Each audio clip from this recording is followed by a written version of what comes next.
Welcome to Life, Death, and the Law, presented by the law firm of Deason, Garner, and Hansen, hosted by attorneys Shawn Garner and Adam Hansen. Welcome back to Life, Death, and Law. I'm attorney Adam Hansen. I've got Shawn Garner with me. We've got Tom Sparks, and I hope your weekend went well. Hopefully we can start off this Monday really, really good, hitting the ground running. Before we came on air, we were talking about this idea of hitting people, and Tom's in favor of that. Years ago, this was just maybe 5 years ago, I found this old box of my stuff. I found this letter that was sent home to my parents when I was in elementary school, basically letting them know that they will enforce corporal punishment. So if the students are out of hand, then they were going to exercise their right to spank them or to hit them, or do something like that. Uh-huh. And I was like, oh man, that's crazy. I wish we had that, right? That's what you're arguing for, Tom. Corporal punishment. Sure. And it's not that I think that I have the heart to do it, but I think that's my argument, is the reason we don't do it anymore is because we don't have the heart or the faculties to bring ourselves to do that any longer. And I think there's some certain downsides to that, and maybe there's upsides. I'm not sure, but... Well, Shawn has a story. He's chomping at the bit to tell. He says it's spectacular, but I doubt it. Let's hear it. No, I had a good discussion with a friend of mine. This is a kid that I knew since he was 12 years old, and I was his young men's leader, so we went on scouting adventures together. We went on a 50-mile canoeing trip together, and he had the gift of gab, so he could really talk. But anyway, he's now 21 years old, and he returned from an LDS mission and has grown quite a bit, has matured a lot, and he served his mission in Oakland, California. And we were talking politics and the welfare system and what could be done, because he saw so many individuals who have been stuck in the cycle, families and generations that have been stuck in the cycle of living off of welfare from generation to generation, that he couldn't understand how they could possibly break that cycle. The children don't have the mindset or the skills to make it in society. And I said, well, if I was the king of the world, I think we would have to eliminate it eventually, but we could do it in increments. We could do it maybe 5% at a time, 5% reduction of benefits per year. Let individuals know that's what was going to happen. Of course, you'd have to have an administration that was consistent and long-term enough in order for that to work. And I think that the biggest hindrance to society is that they don't learn to work. People don't learn to work and provide for themselves. And it's not exactly what Thomas is talking about hitting them and corporal punishment, but it is about consequences. It's about people taking accountability for their own actions and their own lives instead of this victim mentality or entitlement that I'm owed this by the government. The government is my de facto parents, and they should supply me with food and housing and medical care and everything else. And so I talked about what really we are entitled to as Americans, and that is just protection from the infringement upon our God-given rights, and that is life, liberty, and property. Property being we have to maintain the ability to keep our intellectual property, things that we contrive and concepts that we invent on our own, and intellectual property. Also, the production of that we make from property that we own. That is hence the definition of capitalism is production from owning something, capital. And all of that is necessary for the government to do to protect us from others infringing upon those rights, but we have no entitlement for the government to give us anything.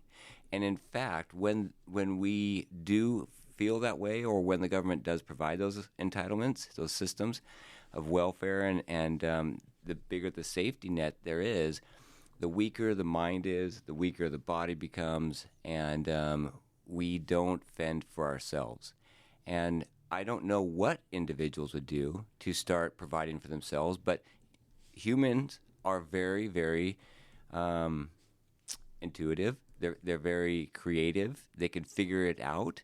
And so I have a lot of faith in humankind in general and Americans specifically because of the mass wealth that we have here and the infrastructure that's provided and the amazing land that's provided, that we could do much better if the government would pull back and get out of our way. So that was my approach to him. Now, Thomas is, when somebody does an offense, the consequence should be swift and severe. So what Is that accurate? Is he painting you accurately? Just because you're a Marine?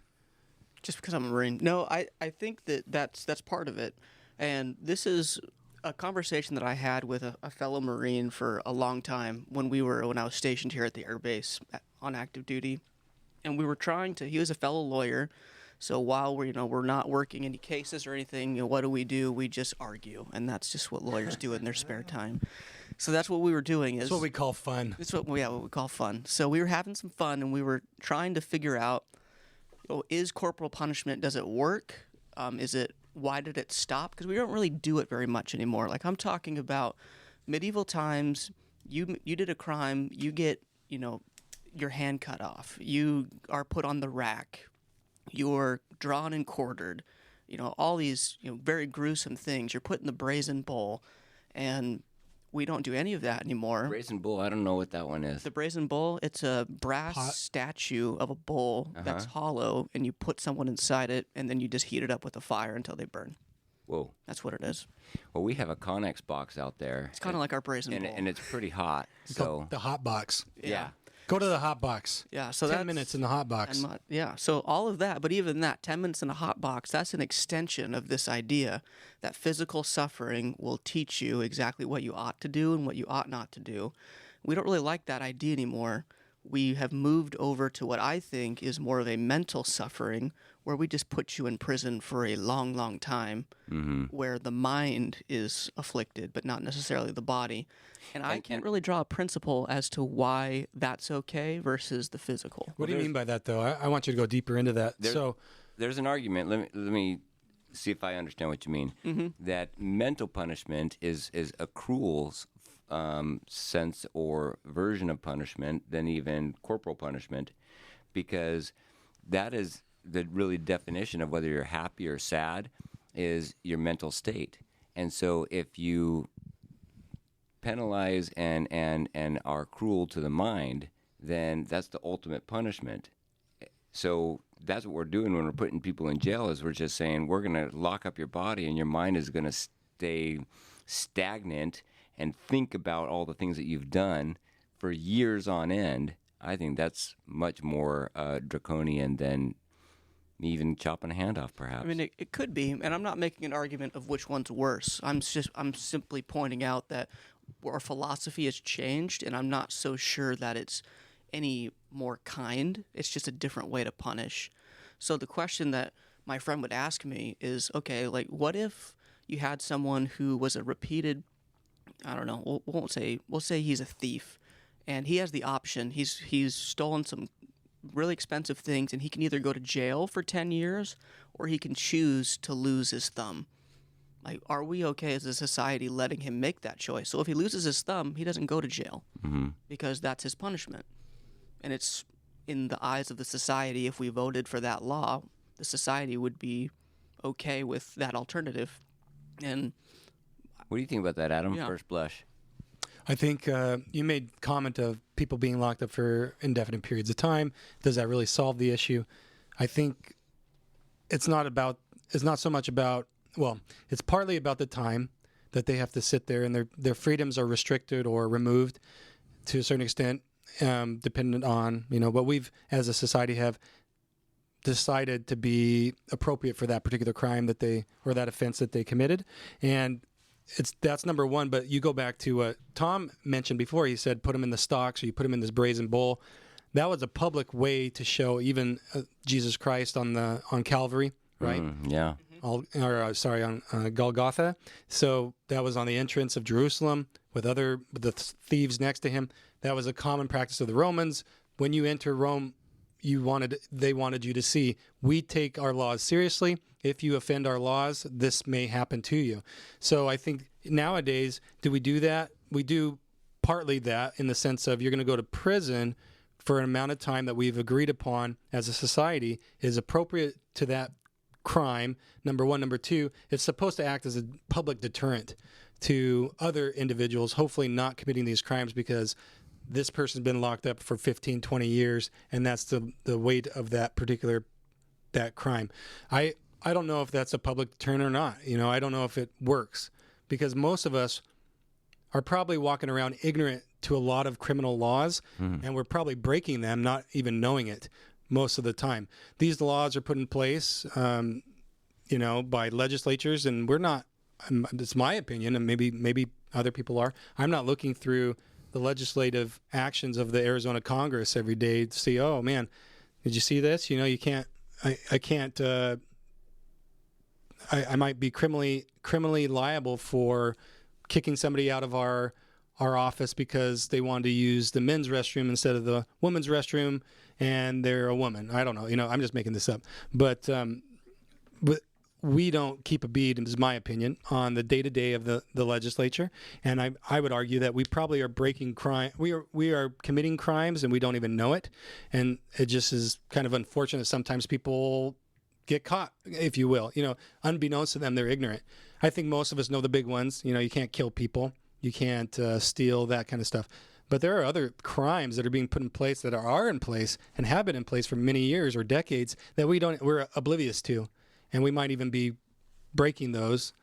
The question is, okay, does the going political? Does law enforcement have a duty to enforce those crimes, or do they get to pick and choose as the executive branch or the executive in Arizona? I'm just talking Arizona specific. Do they get to pick and choose what they enforce and what they don't enforce?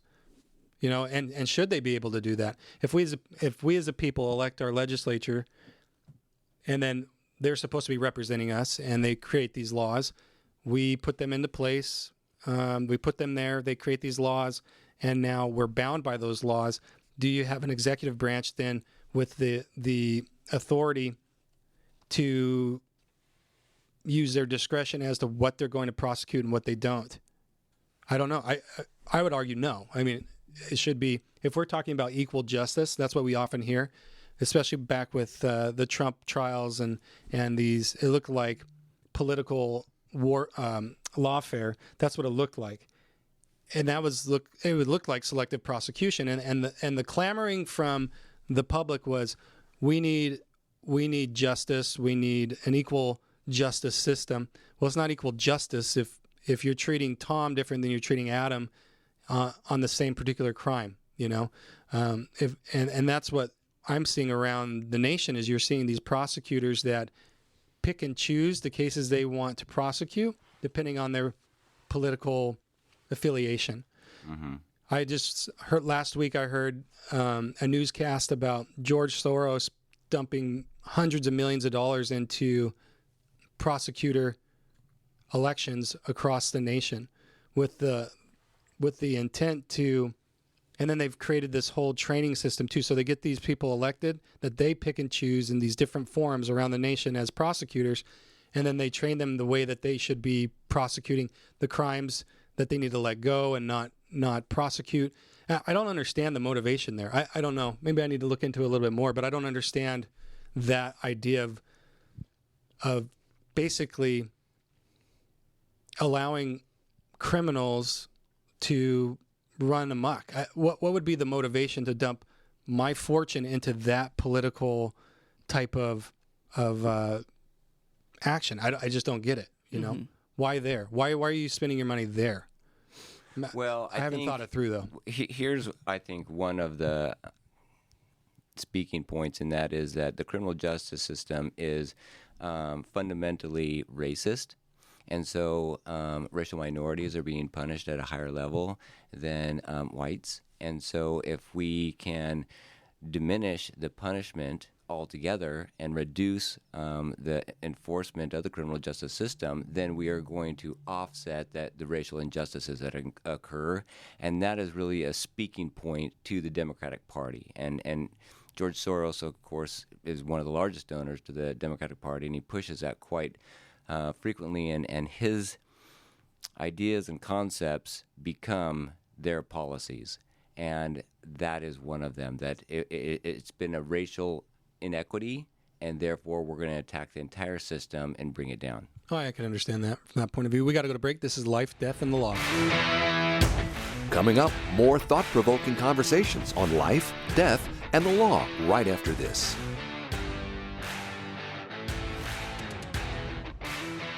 Hey, Yuma, Dave Ramsey here. If you listen to our show or know anything about us, then you know I only recommend products and services I trust and I believe in. That's why when it comes to protecting your assets and planning for your loved one's future, you've got to call my friends Shawn Garner and Adam Hansen at the law firm of Deason, Garner, and Hansen. I encourage you to take the first step and attend a free, no-pressure seminar and learn all of your options. The firm of Deason, Garner, and Hansen has been educating the Yuma community for over 40 years, and this is the only area of law that they practice. Shawn and Adam believe in giving free education to help people make smart decisions about their assets and help them leave a legacy for their family that they can be proud of. Schedule a free personal consultation today.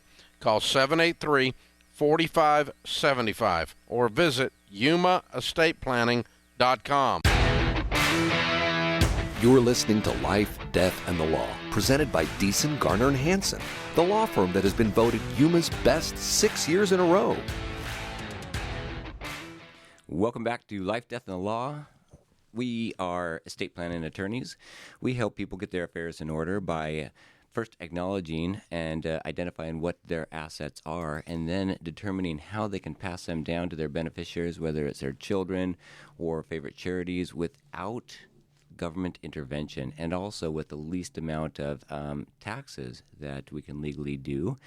But we like to talk about more exciting things on this show, and right now we're going to be talking about oppression, because Adam started out the show last segment about a note getting sent home asking permission from his parents for the teachers to spank him as he acted out. And I'm sure his dad signed that willingly. So our society today, of course, doesn't accept that. Teachers touching a child would be, they get thrown in jail. And corporal punishment is one of those things that parents, if you were to say it out loud that you spank your children in a crowd, I think that there might be like mob reaction to that statement. And it's interesting. We've become very soft in society. Thomas talked about how previously, for generation or for many millennia prior to the current day and age, there was very swift, strict punishments for breaking the law, like chopping off your hand if you stole something, or being cooked alive in a brazen bull for, I don't know what that crime would have been, but hopefully it was something serious. I hope so, too. You don't know what it was, the brazen bull crime? No. Oh, okay. Well. Sure, it's a litany of crimes. All right. Jaywalking. Yeah. Obviously hanging for treason. Crucifying. The thing about, and so there were a lot of things that the death penalty was implemented, and it was quick. There was a quick trial, and then as soon as the verdict was passed, the execution occurred very swiftly. Today, we've gone so far to the other side that anything that we interpret as too severe of a punishment, we're crying from the rooftops about it. And Bill Maher talks about oppression, and this is a related, not an exact complement to this topic, but it's a related topic, and it helps us put in perspective whether or not we in America, especially our kids in school or college, are being oppressed. So I want to play this clip for you. All about here. I'm sorry your professor said something you didn't like. That won't be a problem with the Taliban because you're not allowed to go to school. In Saudi Arabia, grown women can be jailed for doing the kind of things we think of as routine without the permission of a male guardian. China rounds you up if you're the wrong religion and puts you in camps. More children in Burkina Faso work than are in school. Only 5% of Burundians have electricity. The homicide rate in Honduras is 8 times what it is here. The inflation rate in Venezuela is 2,719%. The Philippines, in the last 5 years, has put to death 27,000 low-level drug dealers. In North Korea, people starve to death. The only people who starve here are doing it for a role. He's got And a the only picture of people who Matthew have no McConaughey water there. live in California.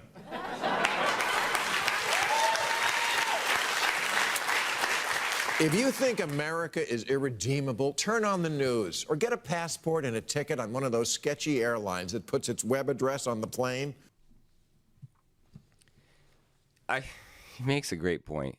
We've got so many people out there that feel like they've been insulted for microaggressions, even if the person that was hold on a second.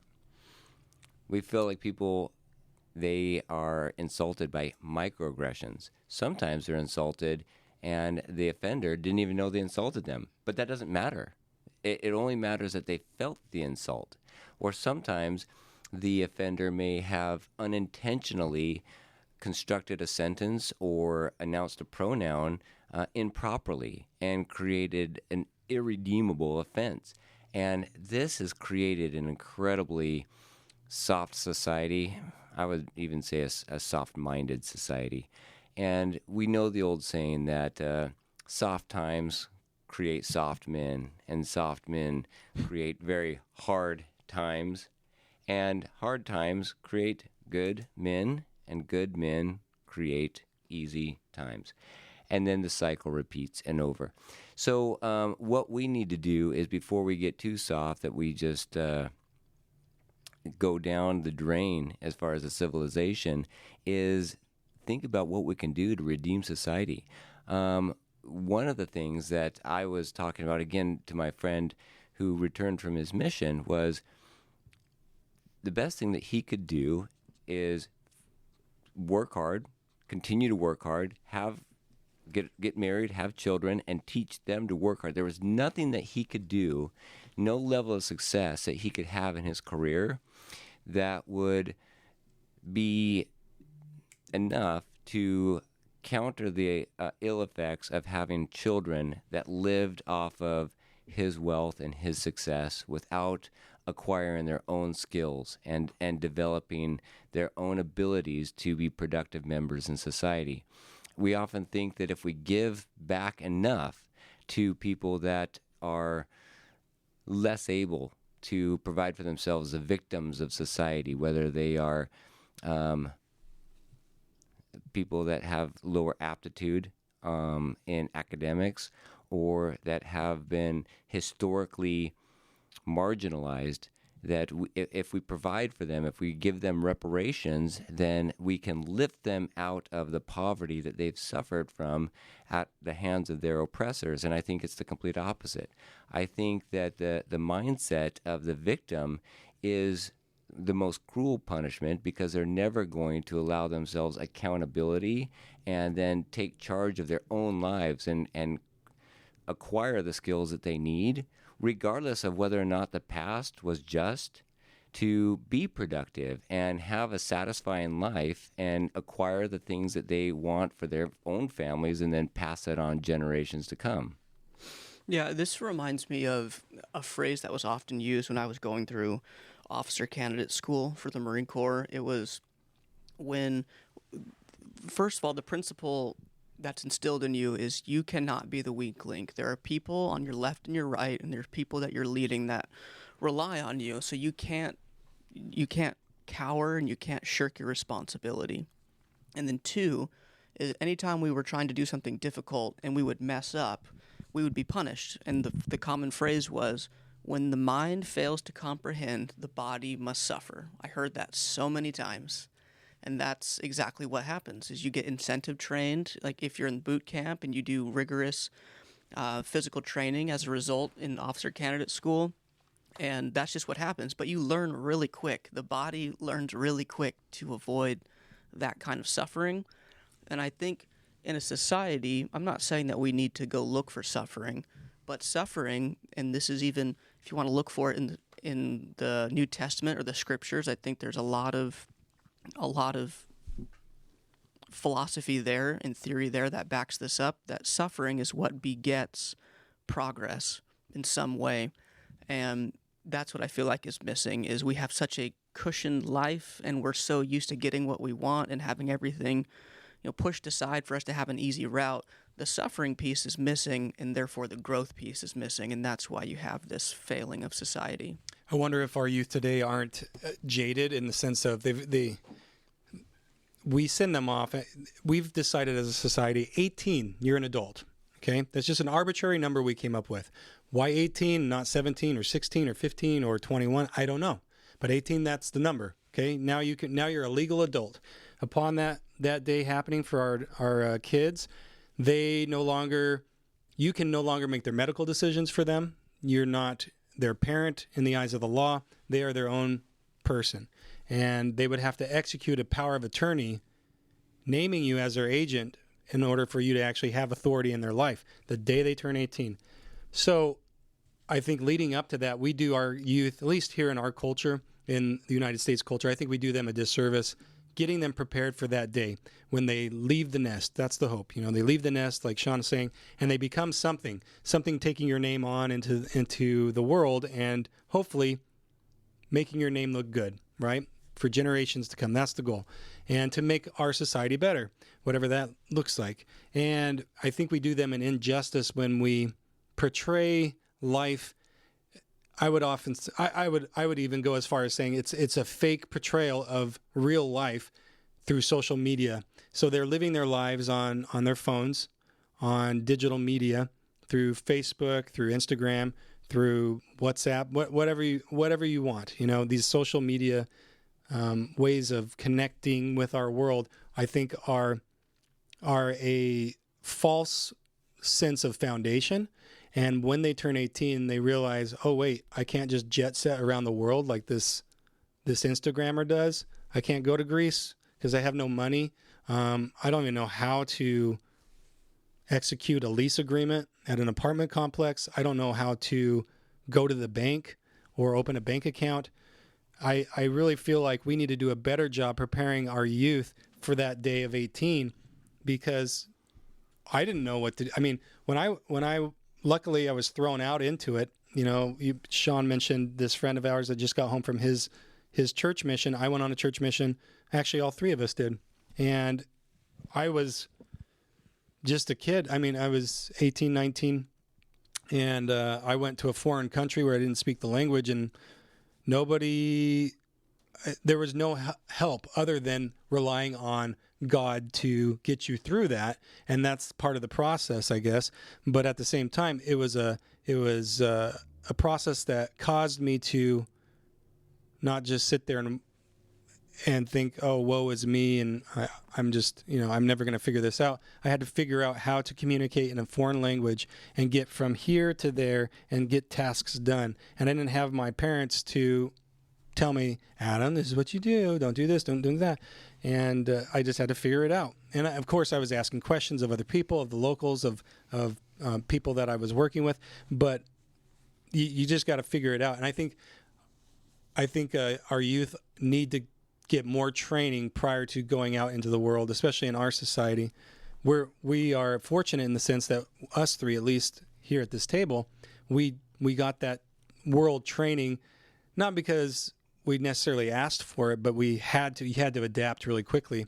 You were thrown into an environment where it's like, okay, it's either sink or swim. Well, we live in a culture, in our church, it is highly, highly recommended that you attend a 2-year mission when you turn 18 years old.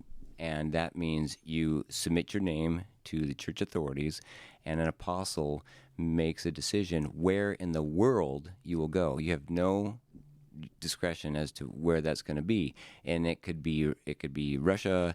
Although I don't know if missionaries are they still being sent to Russia now. I don't know. Yeah, I don't know if they are. But it could, like as of a few years ago, it could be Russia.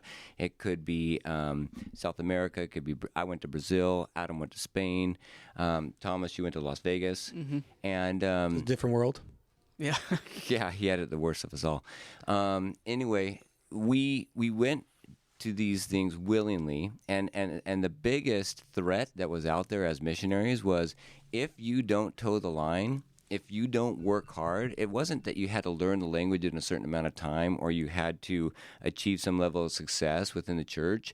It was if you don't follow the rules, if you don't get up on time, if you don't take care of yourself and follow the rules and try and work hard, you will be sent home.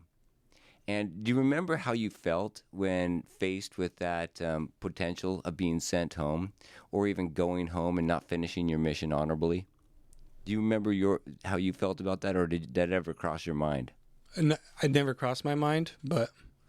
Certainly crossed mine. What about you, Thomas? Did it ever cross your mind about going home early? Yeah, I was never in fear of going home early, but the thought of if it happened was it was unacceptable to me. Yeah. That idea of going home early and facing that, what would be shame, really. The social Shunned. fallout. Right. Mm-hmm. The whisperings behind the... Mm-hmm. For me, there was a big fear about it because I grew up in this subculture, which is the LDS subculture, and that is when people go on their mission, they come home better men, better able to go to college and tackle whatever it is in front of them, whether it's a vocational career or whether it's academia.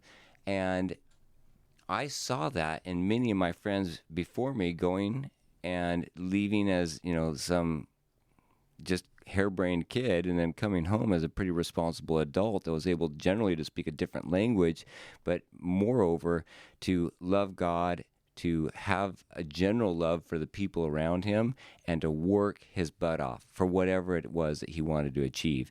And I got to Brazil and thought, well, that's going to happen. It's just going to happen to me. God is going to endow me with this spirit, and I'm going to be able to speak the language, and I'm going to be a hard worker, and this laziness that is my general characteristic is just going to be rooted out of me, and I'm going to come back with a new heart, ready to work and ready to learn.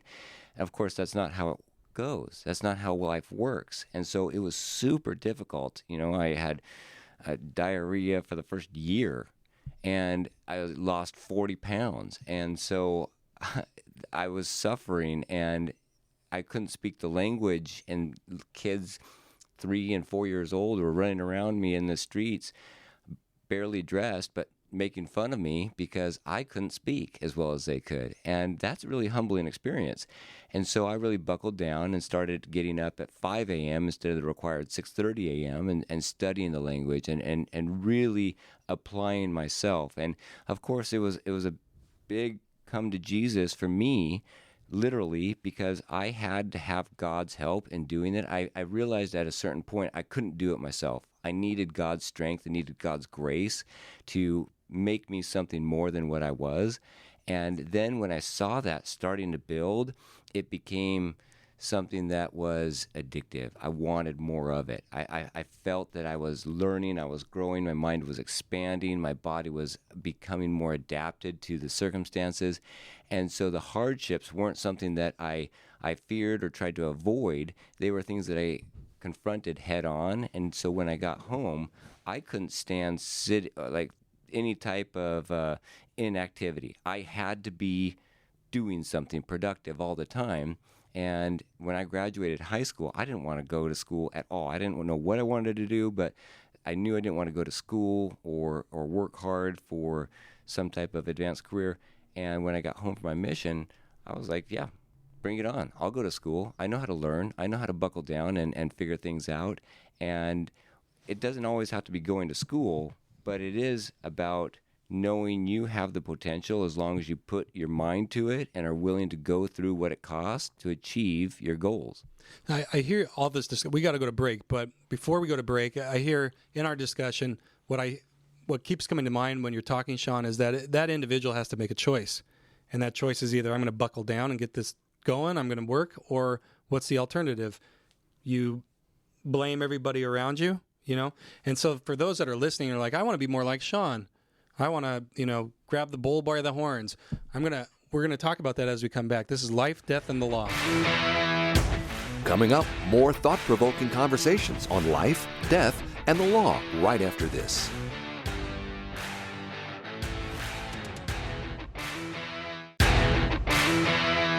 You're listening to Life, Death, and the Law, presented by Deason, Garner, and Hansen, the law firm that has been voted Yuma's best 6 years in a row.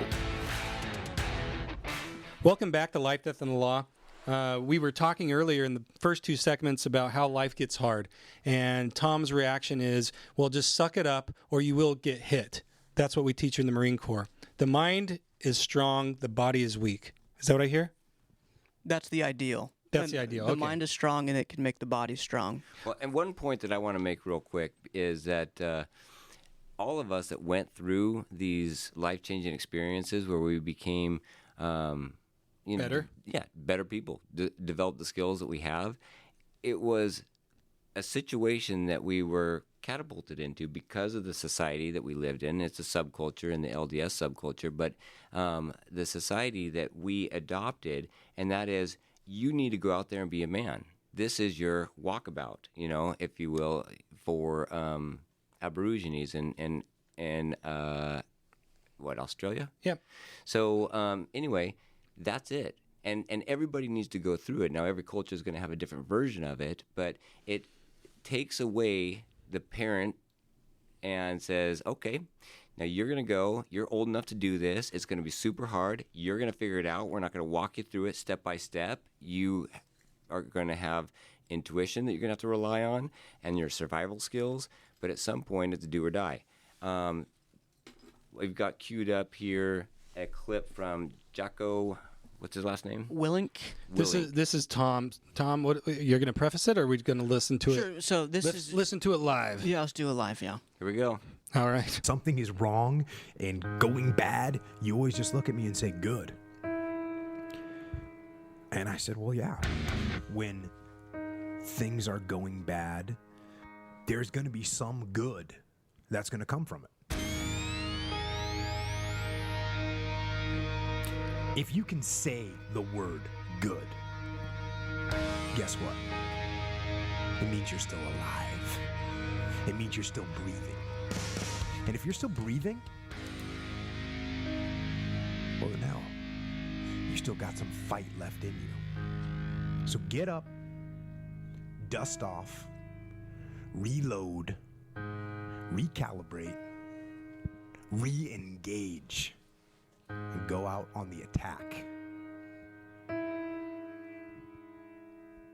When some Okay. Oh, well, wow. I don't know what's going on. So, I don't know. I'm kind of speechless here, Tom. Maybe this speaks to you. Why does this speak to you? Well, This is your motivation. So you put on headphones and you listen to Jocko Rubio. What's this guy's name? Jocko. Jack-o'-lantern? Willink. I can't see the video, so I don't know. Jocko Willink. So he's all ripped. Is he probably ripped? I see this guy's ripped, He's a huge man. Yeah. just like. He's got to be a Marine. I'm gonna pull He's your a head Navy off. SEAL. Yeah, he's. I got home and I paid my dues, and I'm gonna rip your head off. And No, he's actually pretty soft-spoken guy. But he's That's what he came across as. a former Navy SEAL officer. So he was in charge of a lot of Navy SEALs under his command. Anyway, that's a shortened clip of the full clip, which basically is saying that whenever something goes wrong, you have a way that you can look at it. You can either quit and you can say, yeah, that just beat me, or you can say, good. Like, it failed the test, good. Or, work wasn't that great today, good, because that's an experience that you can take. And you can take that, to draw from the past segment, you can take that suffering and you can learn from it and you can use it to propel yourself forward. And that's the idea is, Shawn, when you're talking about going on a mission and coming home and seeing this changed person, when I saw missionaries come home, I thought the same thing. Like, I'll just live my life the way I want. I'll go serve my mission, and then all of a sudden, some magic's going to happen, and I'm going to be different. But I didn't see the journey that those missionaries went on over those 2 years. And it's only something that I recognized once I went through it. And once I experienced it, I understood how it happened. okay, so Jocko Willink, that seems to get you, motivated. Yeah, a little bit. It doesn't really speak to me, but that's okay. Maybe I got to see the guy in the video. I just heard the audio. Sounded intense, and maybe it's my mood right now. But I can tell you, any mood that I'm in, or any where I am, I just keep talking and hope that my sentence goes in the direction that I need it to go. No, there's Michael Scott there. No, but I have a go-to. Okay, this is play the clip. Okay, so this, when I am down in the dumps, okay, it's no Jocko, but this, my friends, this is a religion in my household. We call it Rocky Balboa, and this is the voice that I hear when I'm down in the dumps. Get up! Don't lay it down! Fight this guy hard! Come on! Come on! He's no machine. I didn't hear no bell! Get up, you son of a bitch! Mickey loves you.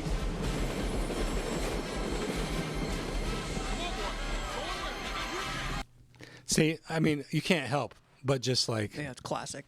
yeah, everything just goes away, Yeah. right, when you hear that? So it's no Jacko, but that's, in my mind, I actually hear that sometimes. I will. Like, if something's going hard, I think of Mickey. Yeah. And get up, you know? And that's what motivates me. Any other motivational things you have? Because this is my question. So we've talked about, Shawn, you were talking about, last segment, you were talking about this adventure you went on your mission and how you have to really dig deep. My question is, what if you don't, you know? And if we have listeners that are like, I'm at this point now, or I'm feeling these things now where it's really hard, and what's the alternative of not pushing through that? Is giving up. But what does that look like? You know? What do you think, Tom? What is it either one or the other? Is it I'm going to push through this hard, difficult time in my life?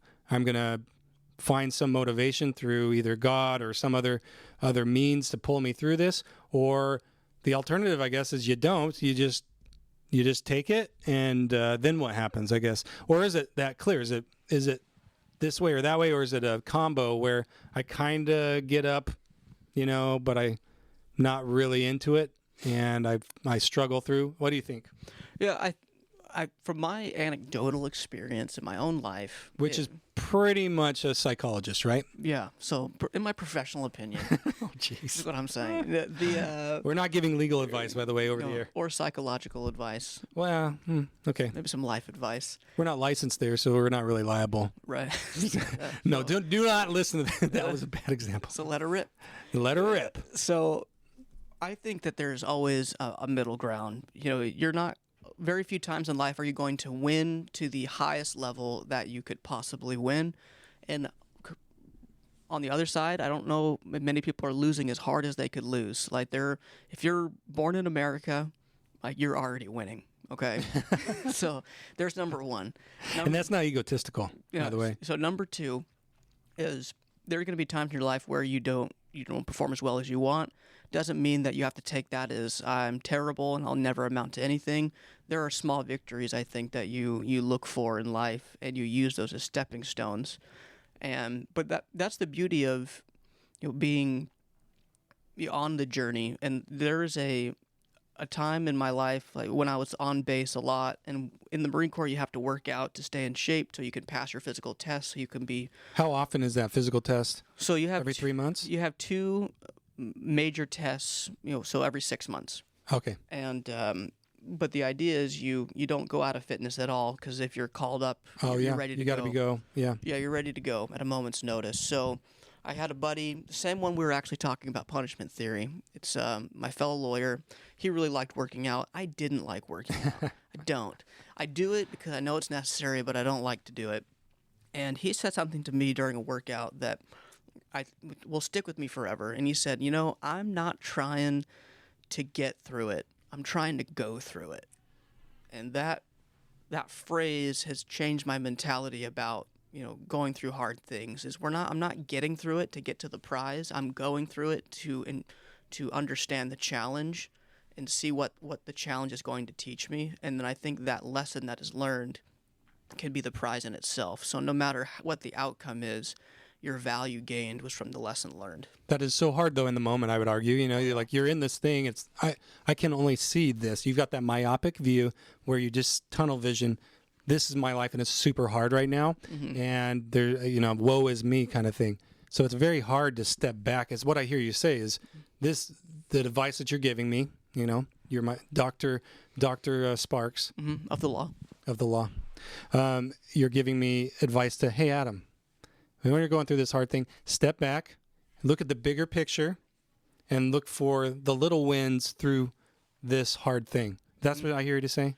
Yeah, and I agree that it is hard, and I don't do it very well in the moment, but that's the retrospection, if that's a word, can be a teaching moment to us when we're finally through it and there's been some time separation. You can think back at something that you previously thought was a terrible thing that happened in your life. And once it's maybe a little bit more distant, you go back and you reevaluate and see, what actually did I learn from that experience? I think the word that comes to me is prayer. So I am a religious person. I go to church on Sunday. Every Sunday I try to attend church. I throughout the week I'm doing things with the church.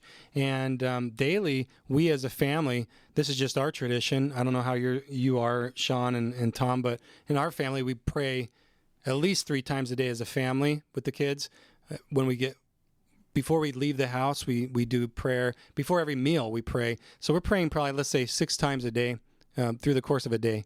But personally, what I find is that's a good opportunity for me to say my own prayer, and that gives me what I just classified as the stepping back, the zooming out effect, because now I'm talking to God and I'm saying, listen, this is what this is hard for me. I don't know what to do. And then I listen, and I hopefully get answers, and hopefully it comes. Sometimes it does, sometimes it doesn't in that particular moment. But to me, I think that's a good exercise. Whether it's a prayer to a greater being or it's meditation, really I think that they're one and the same. You're stopping, you're actively taking time to think, ponder, and just listen and be still. I guess is what it is, going back to the ancient art of karate. Right. Be still. Not like I know anything about karate.